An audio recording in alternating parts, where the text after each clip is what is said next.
Илеш МТС җәмгыятендә бүген төп көч мал азыгы хәзерләүгә тупланган. Аксым шулай ук май, углевод һәм аминокислоталарга бай булган эспарцет үскән күп еллык үлән басуында эш кайный. Куәтле техникалар кызу темпларда басу кырларын иңли.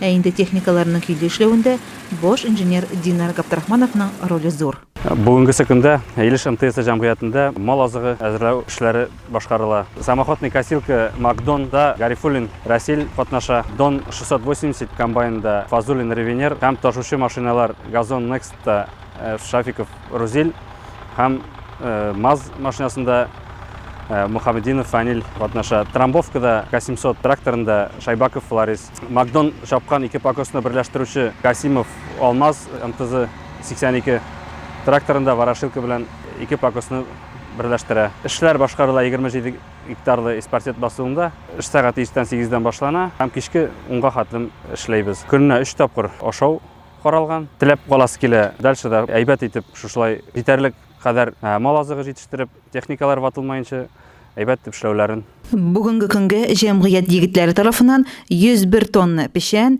1530 тонна сенаж хәзерләнгән. Бу планга карата печән 30%, сенаж 70% дигән сүз. Айгөл Муллаянова, Илеш телерадиокомпаниясе.